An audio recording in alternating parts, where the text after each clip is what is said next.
కేబినెట్లో పీఆర్సీ సహా ఉద్యోగుల సమస్యలపై ఎందుకు చర్చించలేదని బీజేపీ రాష్ట్ర అధ్యక్షుడు బండి సంజయ్ ప్రశ్నించారు. మేడ్చల్ జిల్లా కోంపల్లి ఏఎంఆర్ గార్డెన్లో తెలంగాణ ప్రాంతీయ ఉపాధ్యాయ సంఘం ఆధ్వర్యంలో బీజేపీ టీచర్స్ ఎమ్మెల్సీ అభ్యర్థి ఏవిఎన్ రెడ్డి అభ్యర్థిత్వాన్ని బలపరుస్తూ ఉపాధ్యాయ అధ్యాపక ఆత్మీయ సమ్మేళనం నిర్వహించారు. ఈ కార్యక్రమానికి ముఖ్య అతిథిగా హాజరైన ఆయన మాట్లాడుతూ ఒక్కో ఉపాధ్యాయ సంఘానికి 5 కోట్లు ఇచ్చి ఓట్లను కొనేందుకు సీఎం కేసీఆర్ ప్రయత్నాలు చేస్తున్నారని ఆరోపించారు. ఒక్కో ఓటుకు 20,000 ఇస్తున్నట్లు ప్రచారం చేస్తూ టీచర్ల గౌరవాన్ని దెబ్బతీస్తున్నారని మండిపడ్డారు.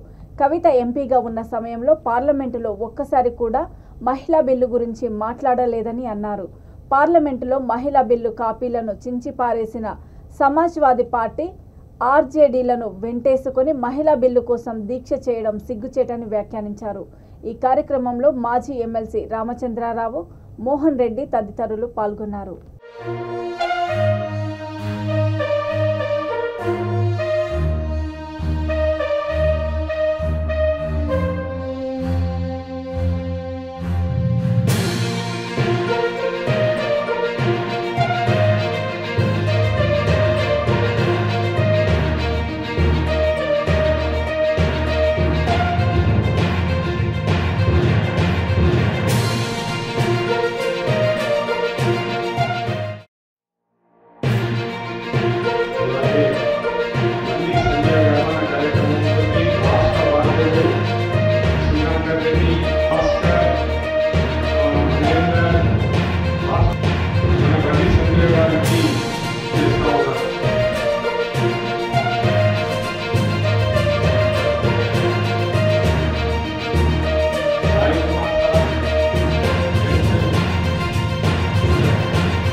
కనీసం ఉపాధ్యాయుల ఉద్యోగస్తుల యొక్క చర్చనే లేదు.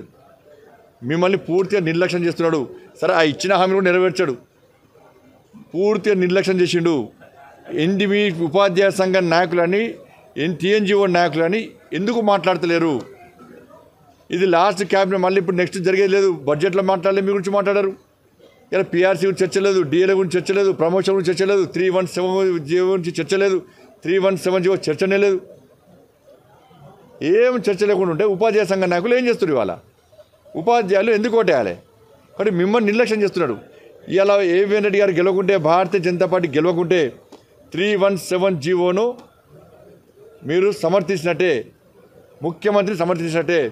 ఫస్ట్ నాడు జీతాలు రాకుండా నన్ను ఒప్పుకున్నారని ముఖ్యమంత్రి విర్రవీగుతాడు. మీకు డిఏ లేకుండా, పీఆర్సీ ప్రకటించకుండా కూడా మమ్మల్ని టీచర్లు ఒప్పుకున్నారు అన్నటువంటి ఒక విర్రవీగు ఇలా ముఖ్యమంత్రిగా రెచ్చిపోతారు తప్ప మీ సమస్యలు పరిష్కారం కావు.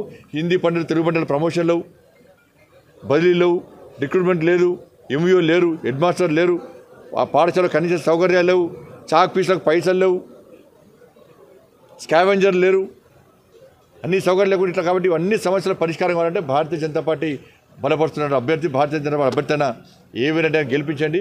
ఒక్కసారి ఓటు వేసే ముందు వాస్తవాలు ఉంచండి. అన్ని ఉపాధ్యాయ సంఘం యొక్క సభ్యులకు చెప్తున్నాం, మీ ఉపాధ్యాయ సంఘం నాయకుల మాటలు వినకండి.